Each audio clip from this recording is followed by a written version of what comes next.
संसद में वक्फ बिल को पेश करने की तैयारी है तो वहीं एक और विरोध हो रहा है। जेपीसी चेयरमैन और बीजेपी एमपी जगदम्बिका पाल जी हमारे साथ मौजूद हैं। बहुत स्वागत है आपका आज तक पर। सर, किस तरीके से देख रहे हैं, क्या तैयारी है, कब तक बिल पेश होगा, क्या आप लोगों ने सोचा? देखिए, बिल तो सरकार वक्फ की बेहतरी के लिए ला रही है, एक ट्रांसपेरेंसी के लिए ला रही है कि जिससे आम गरीब मुस्लिम्स को, महिलाओं को, बच्चों को, अनाथ को, ख़वातीनों को फ़ायदा हो। लेकिन all India Muslim personal law board हो या कांग्रेस, सपा, तृणमूल, डीएमके किस तरह से राजनीति कर रहे हैं। आज तक के आज़ादी के बाद से कभी भी इतिहास में भी मस्जिदों का इस्तेमाल केवल इबादत के लिए हुआ है, कभी सियासत के लिए नहीं हुआ। लेकिन all India Muslim personal law board ने इस पवित्र रमज़ान के महीने को भी उस इबादत की जगह पे सियासत कर दी और लोगों से अपील किया कि काली पट्टी बांध करके जाइए। मस्जिदों में जब गॉड के नाम पे, अल्लाह के नाम पे लोग नमाज ऑफ़र करने जा रहे थे, प्रेयर ऑफ़र करने जा रहे थे, तो काली पट्टी बांधना किसके खिलाफ प्रोटेस्ट करने की बात कर रहे थे? अलविदा नमाज के दिन भी हुआ।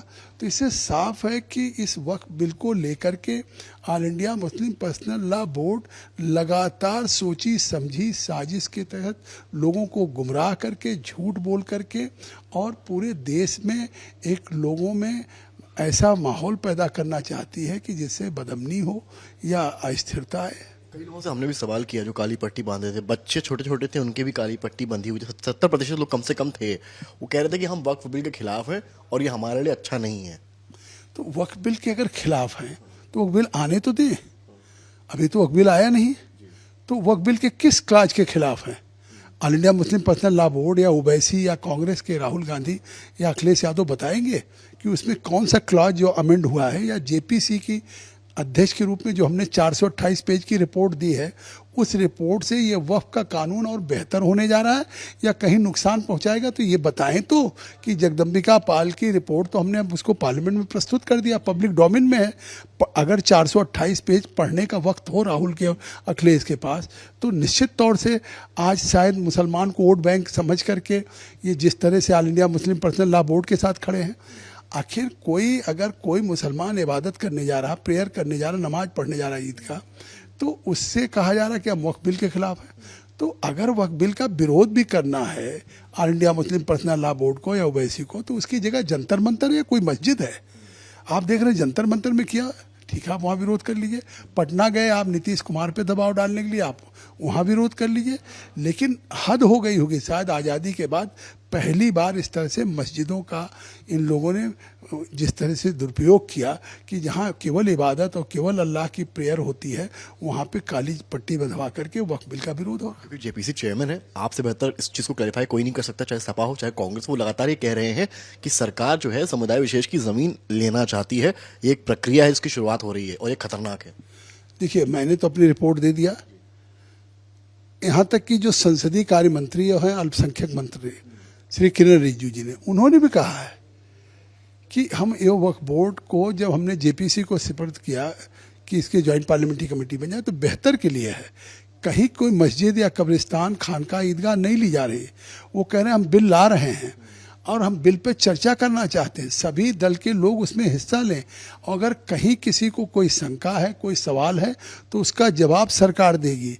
तो आप सोचिए कि जब सरकार एक बेहतरी के लिए ला रही है, सरकार उस चर्चा में सबके सवालों का जवाब दे रही, तो बिना बिल आए पहले जिस तरह की सियासत चाहे ओवैसी ने शुरू कर दिया कि हमारी मस्जिदें छीनी जा रही, तो वही तो मैं कह रहा हूँ कि लगातार झूठ बोला जा रहा, लगातार गुमराह किया जा रहा। रमज़ान के महीने में तो इनको झूठ नहीं बोलना चाहिए था, ओवैसी को या all India Muslim personal law board को। लोगों को झूठ बोल करके तो काली पट्टी बंधवाई। कुछ आपके सपोर्ट में भी आए हैं, कई ऐसे मौलाना भी हैं जो आपके, कुछ नहीं, बड़ी तादाद में। आप देखिए, अभी इमरान मसूद को मैं देख रहा था आपके चैनल पे, वो दरगाह शरीफ जिसको पूरे देश का अल्पसंख्यक मुसलमान वहाँ चादर चढ़ाने जाता है और एक अकीदा है, उसके सज्जादा नसीन नसरुद्दीन चिश्ती को कह रहे थे दलाल हैं, इसलिए कि वो वक्फ बोर्ड को उन्होंने कह दिया कि ये जो वक्फ का अमेंडमेंट बिल आ रहा है ये आम मुसलमान के पक्ष में होगा। दिल्ली यूनिवर्सिटी की शालिनी अली हैं, शाइस्ता हैं, तमाम प्रोफेसर हैं अल्पसंख्यक जो दिल्ली यूनिवर्सिटी में प्रोफेसर हैं, वो इसका समर्थन कर रही हैं। मुस्लिम पसमानदा मुस्लिम महाज का संगठन पूरा इसको सपोर्ट कर रहा है, गरीब पसमानदा।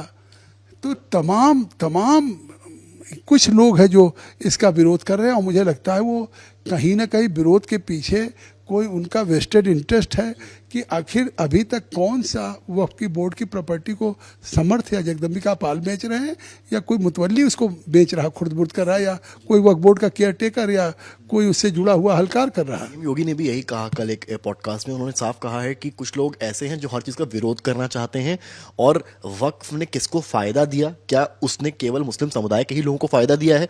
इसका जवाब अगर उनके पास है तो वो बता दें। ये मुख्यमंत्री ने आवाज़ उठाई। मैं एक बात कह रहा हूँ कि जैसे उन्होंने कहा, तो आप बताइए, जब इस सरकार ने अगर अल्पसंख्यकों को, मुसलमान के लिए बेहतरी के लिए कानून बनाने की बात की, तो इसी तरह देशव्यापी आंदोलन हुआ।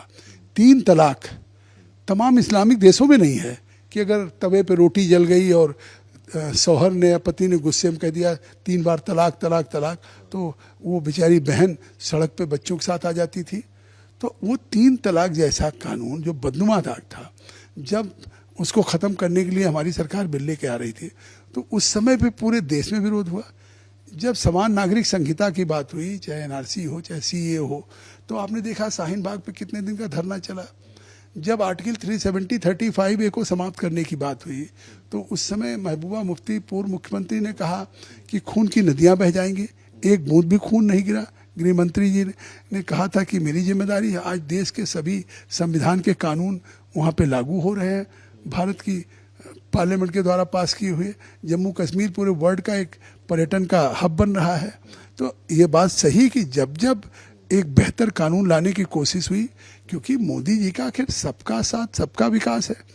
ये मुसलमान को वोट बैंक समझ करके कांग्रेस सपा उनके साथ खड़ी है, लेकिन आज मोदी सौगात, जिस तरह से मोदी ने ईद में 32 लाख लोगों को जिस तरह से मोदी का ईद का तोहफा दिया है, आज तमाम मुस्लिम ने उसका शुक्रिया अदा किया। मोदी जी का आवास हो या उज्ज्वला हो, प्रधानमंत्री किसान सम्मान निधि योजनाओं में लाभ, या ईद में भी जिस तरीके से नमाज को लेकर बड़ी चर्चा हुई कि सड़क पर नमाज, सीएम ने कहा है कल कि ईद में सड़क पर नमाज नहीं पढ़ने दिया जा सकता है। लोगों को कुंभ से सीखना चाहिए कि कुंभ में जो भक्त आए थे उन्होंने जो डिसिप्लिन दिखाया है कुंभ में, उससे लोगों को सीखना चाहिए, और सड़क पर नमाज पढ़ने की बात नहीं कहनी चाहिए। देखिए, नमाज तो एक रिलीजियस रिचुअल है ना, सरिया भी यही कहता है। सरिया कहता है कि नमाज अगर आप अल्लाह के लिए पढ़ने जा रहे हैं तो पाक साफ होके जाइए। लोग घर से नहा धो के पाक साफ होके मस्जिद जाते हैं, फिर वहाँ वजू बनाते हैं कि कहीं रास्ते में छींटा तो नहीं पड़ गया। अब आप सड़क पे पढ़ेंगे तो कोई गाड़ी उसके पहले गुजरी हो, गाड़ी में क्या गंदगी लगी हो, तो वो नापाक जगह नहीं होती है। तो जब आप मस्जिद में जाके पाक होने के लिए, पवित्र होने के लिए वजू बनाते हैं, अगर नहा के भी गए हैं, तो सड़क पे क्या नमाज कबूल होगी? ये सरिया नहीं कहता। या सड़क पे अगर आप नमाज पढ़ रहे हैं या कहीं ऐसी जगह नमाज पढ़ रहे हैं जिससे दूसरों को असुविधा हो रही है, कोई मरीज जा रहा हो, कोई एम्बुलेंस जा रहा हो, तो वो भी सरिया में कबूल नहीं होगा। तो ये सरिया का भी उल्लंघन है। मतलब सड़क तो रुकेगा, दूसरों को असुविधा होगी, मरीज को असुविधा होगी, सारी बातें हैं, लेकिन ये सरिया भी कहता है। इसके बावजूद भी ये लोग आखिर किस तरीके से इस्तेमाल कर रहे हैं मस्जिदों का सियासत के लिए, तो मुझे तो लगता है कि इबादत गाह को भी उन्होंने सियासत गाह बना दिया। सवाल मेरा सर है, आरएसएस के जनरल सेक्रेटरी हैं आजबोले जी, उन्होंने कहा है कि काशी मथुरा को लेने के लिए भी प्रयास जो है वो लगातार जारी रहने चाहिए। अब देखिए, हम वक्त की बात पे हमने कह दिया। बहुत शुक्रिया बात करने के लिए। जगदम्बिका पाल को आप सुन रहे थे, जेपीसी चेयरमैन है, बीजेपी के एमपी हैं, वरिष्ठ नेता हैं, साफ कह रहे हैं कि मस्जिदों को भी इन्होंने सियासत खाना बना दिया है और इस पूरे मामलात पर सियासत नहीं होनी चाहिए। कैमरामैन गौरव के साथ समर्थ श्रीवास्तव, लखनऊ आज तक।